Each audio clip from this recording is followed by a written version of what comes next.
Il est tout juste 18h30 sur Aloula et c'est le journal. Voici son sommaire.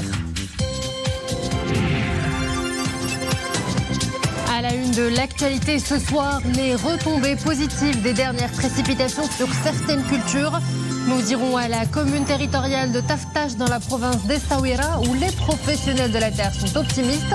Ils s'attendent déjà à une bonne saison agricole. Focus également sur l'état d'avancement de deux grands chantiers, le triplement de l'autoroute Casablanca-Barchid et de l'autoroute de contournement de la métropole. Des chantiers qui avancent bon train, ils devraient fluidifier le trafic transitant par la capitale économique.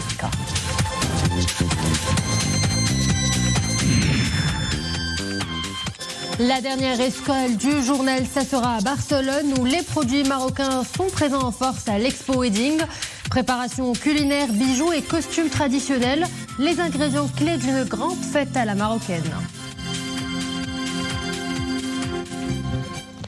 Bonsoir à tous. Ces derniers jours, la pluie a fait son grand retour. Ces précipitations ont ravivé les espoirs des agriculteurs qui lorgnent déjà sur une saison prometteuse. Dans la province d'Essaouira, les sols sont revigorés et le labour reprend de plus belle, surtout pour les cultures maraîchères, comme nous verrons avec Abdelghani Tahraoui et Nisrine Aouzdar. Commune territoriale de Taftash, province d'Essaouira. Ici, les agriculteurs vivent principalement de la culture des végétaux, à usage exclusivement alimentaire. Cette culture dépend essentiellement des précipitations. Et comme la région a été bien arrosée pendant ces dernières semaines, les professionnels de la terre sont optimistes. Ils s'attendent à une bonne saison agricole. Après plus d'une année et demie de stress hydrique, la terre renaît et avec elle, nos espoirs ont des récoltes meilleures.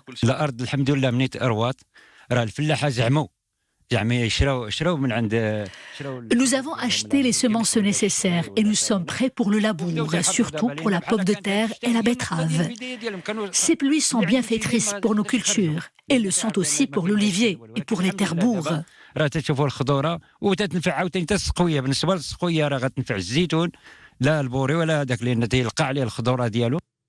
Ces pluies ont aussi profité à la culture des petits pois, une culture qui nécessite des sols constamment frais.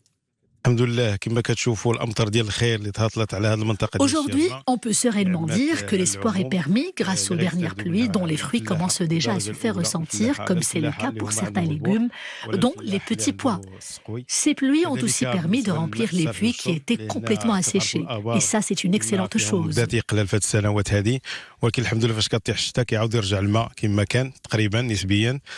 La saison du pâturage est aussi bien entamée. Les éleveurs peuvent se permettre une mise à l'herbe de leurs troupeaux. Et ces pluies salvatrices ont permis aux barrages d'enregistrer une légère hausse de leur taux de remplissage. Le barrage de la région Tanger-Tétouan Al-Husseima atteint 55,78%. Au niveau de la zone du Locous, les retenues du barrage Oued El Makhazine, le plus grand barrage de la région, ont atteint 454 millions de mètres cubes, tandis que les retenues du barrage d'Al Khorfa se sont établies à plus de 193 millions de mètres cubes. Enfin, les retenues du barrage Oued El Makhazine, province de l'Araïch, ont atteint plus de 508 millions de mètres cubes. C'est l'un des grands chantiers structurants dans la grande région Casablanca-Stade. Je vous parle des travaux du chantier de triplement de l'autoroute Casablanca-Barchid et ceux de l'autoroute de contournement de la métropole. Les deux chantiers, malgré le caractère complexe des travaux, affichent des taux d'avancement satisfaisants. C'est ce qu'assure la Société nationale des autoroutes du Maroc. Le point dans ce reportage de Leila Asli, Soufiane Brahimi avec Nisrine Aouzdar.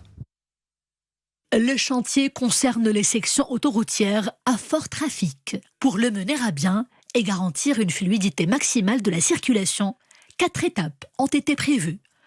2 d'entre elles sont déjà achevées.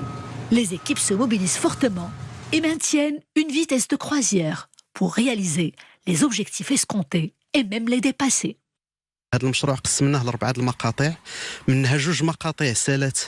Après 9 mois de travaux, nous avons atteint un taux d'avancement de 30%.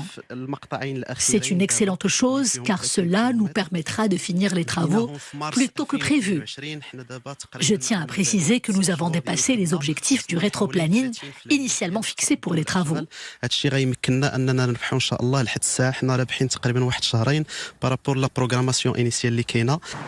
En plus des prestations d'élargissement des voies, ce grand chantier prévoit aussi des travaux spécifiques pour limiter les gênes parfois occasionnés aux usagers de l'autoroute de contournement de Casablanca.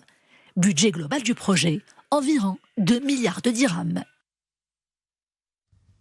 Et puis, cette bonne nouvelle pour les professionnels du transport routier, un soutien exceptionnel leur sera accordé. L'opération d'inscription pour l'obtention de ce soutien aura lieu à compter du lundi 26 décembre. C'est ce qu'a annoncé le ministère du Transport et de la Logistique. L'opération se déroule via la plateforme mouakaba.transport.gov.ma.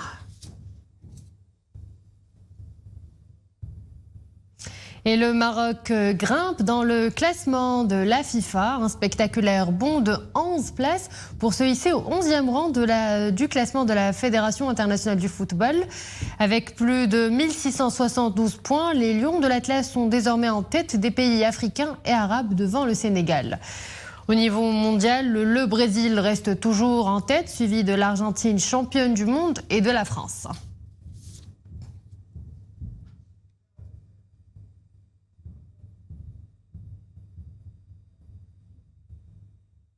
Et nous vous embarquons à présent dans un voyage aussi insolite qu'extraordinaire, celui de Hassan Abdelouahed qui se lance à la conquête de l'Afrique sur son vélo. Un périple de plus de 4000 km, une manière pour ce globe-trotteur de mettre en avant les liens d'amitié entre le Maroc et les pays africains. C'est un reportage de Sofiane Brahimi, Amine Ennaoui avec Maria Aoued. C'est à Casablanca au petit matin que l'aventure commence. 15 jours à sillonner les routes avant de rejoindre Dakar. Dernier ajustement avant de s'élancer. Porte-bagages, guidon multiposition et panneaux solaires. Tout est pensé pour faire de ce périple une aventure humaine.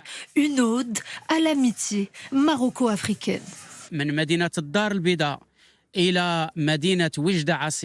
Notre trajet commence à Casablanca et je ferai escale à Oujda, Figuig, Dakhla, Tata et Zagora en direction de Dakar. C'est un long voyage qui célèbre l'amitié entre l'Afrique et le Maroc.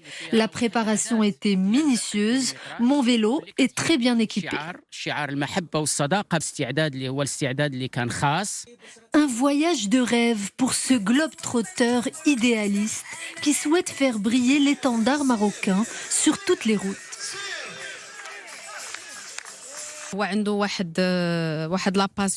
C'est un passionné de voyage et d'aventure. Il a fait d'autres voyages au Maroc et à l'étranger. Nous lui témoignons tout le soutien nécessaire pour réaliser ce nouveau challenge.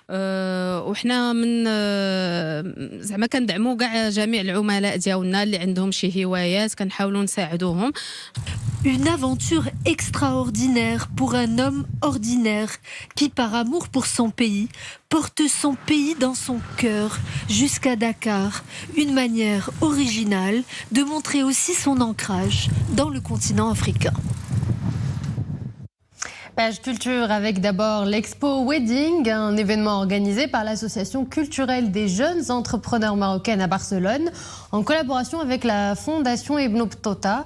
Une fenêtre ouverte sur le monde. Les visiteurs y ont rendez-vous avec des collections de costumes traditionnels et des mets marocains succulents. Un riche aperçu de la culture marocaine que nous fait découvrir Soukaina Idrissi avec Zakaria Mouqin Billah. Les produits de la gastronomie marocaine présents en force à l'Expo Wedding de Barcelone. Ces préparations culinaires ont été réalisées par des chefs cuisiniers marocains. Certains sont venus spécialement pour ce salon, d'autres sont installés en Espagne depuis plusieurs années. Je suis propriétaire d'une boulangerie.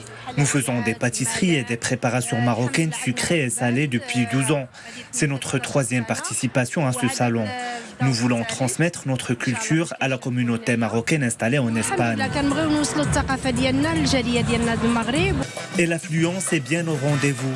Les Marocains résidant en Espagne et en Europe sont venus en nombre pour découvrir les dernières nouveautés de l'artisanat marocain. Bijoux et costumes traditionnels sont particulièrement prisés. Ces créations traditionnelles authentiques ne manquent pas d'une touche de nouveauté.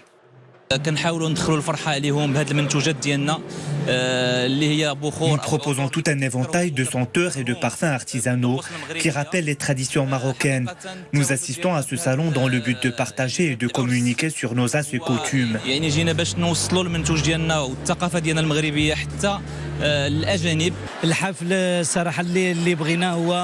C'est une grande fête de la culture marocaine à Barcelone.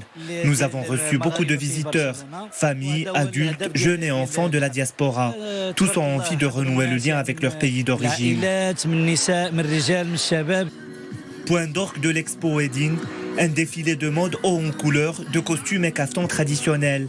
Une belle opportunité pour montrer les dernières tendances de la haute couture marocaine et donner plus de visibilité aux jeunes créateurs.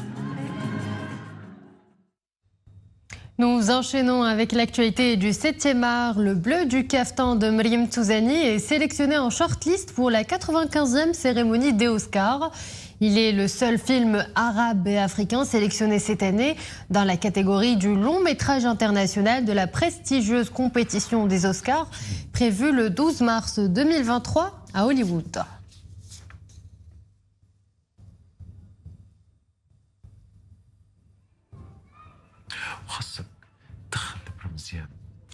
Et le caftan marocain transcende toutes les frontières à Paris. Un défilé haute couture, des collections tout aussi somptueuses les unes que les autres. Raffinement, élégance, authenticité, les ingrédients de la beauté du caftan ne sont plus à démontrer. Un show coloré, original et glamour. Regardez.